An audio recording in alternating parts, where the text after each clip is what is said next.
from all my hoodlums, hooligans, knuckleheads, players and pimps, slayers and simps, hoes and freaks, nerds and geeks, strippers and tippers, thugs and gorillas, soldiers and kings, goddesses and queens, ladies and gentlemen, boys and girls, niggas and bitches, and you sophisticated motherfuckers alike. Welcome to Hip Hop's biggest fan. And today, we have a special guest. This brother just dropped the album. I'm not sure if it's his first one, but listening to it, I know this is not his first rodeo. Nah. I'm with Shane Gang. Yeah, it was good. What up? Man, this album, No Safe Haven. Yeah. I just got put onto it yesterday. I've been listening to it from pretty much that point till like literally, I don't know, 20 minutes ago. Right. Man, this shit sound good as a motherfucker. Thank you. Like besides just the music, like the sound of the music. Yeah. The crispness, the sonics. Yeah, sonically, yeah.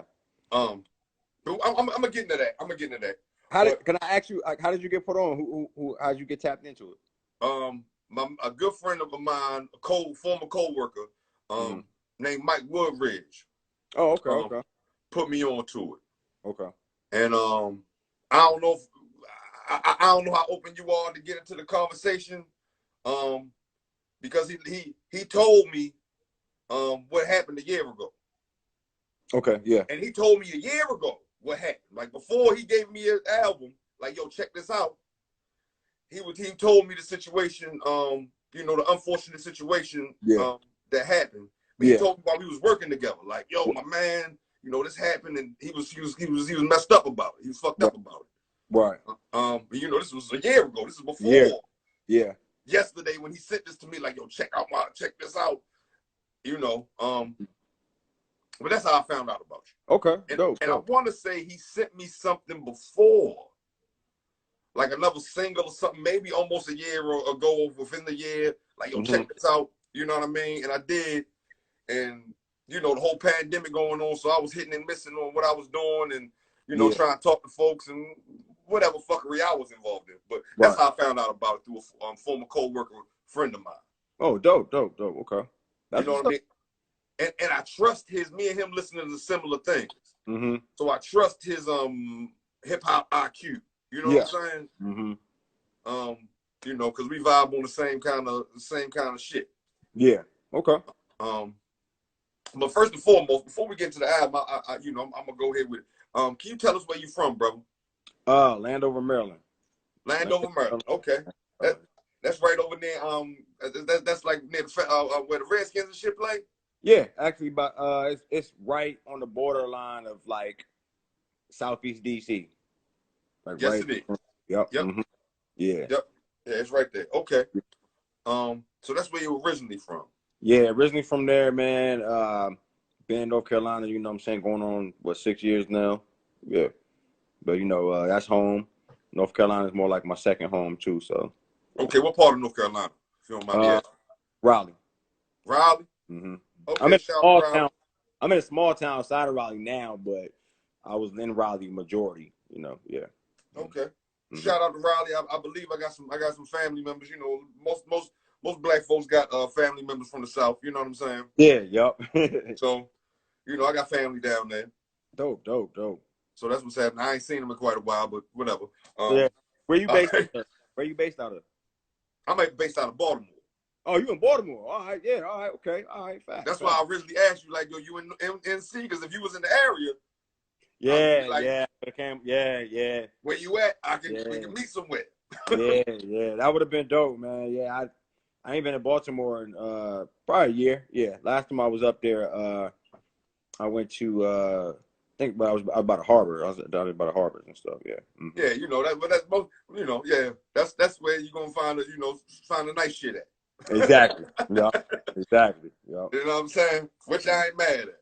All right. So originally from Landover, Maryland, moved to North Carolina a few years ago.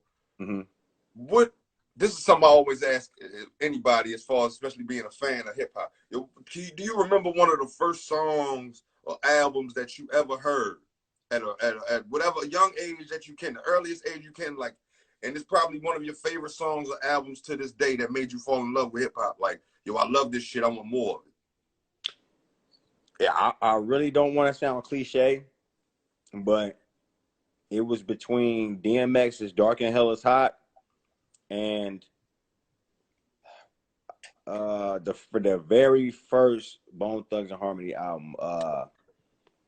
What's the name of it called, man? I want to say Reaping on the Come Up? Yeah, that one. Yes. East 99 is where you find Yeah. me slinging me, yeah, yo, baby. Very first, man. Like, I remember, man, my brother used to bump it all the time when I was a kid. What is this? You know what I'm saying? Like, right. And I got hooked to them, man. They was my favorite group of rappers was Bone Thugs. You couldn't tell me nothing about them. I mean, bro, there's been none before, none after. Like that. Exactly. Yeah, none like them. You know what I'm saying? Yeah, none like them. Like I said, I was on some fanboy shit when I had to open. I was on when I opened for them. I did 2 shows with them like 2 years ago, and say word. Yeah, I was Talk on some about it. Come on. Yeah, like funny story, man. The first time I did a show with them, like I said, I definitely was on some fanboy shit. I was like, man, I can't believe I'm doing this. It was in Carborough, North Carolina, at a place called Cat's Cradle. And I remember before we did the show, like they was in their green room. So the supporting acts, they don't really give y'all shit.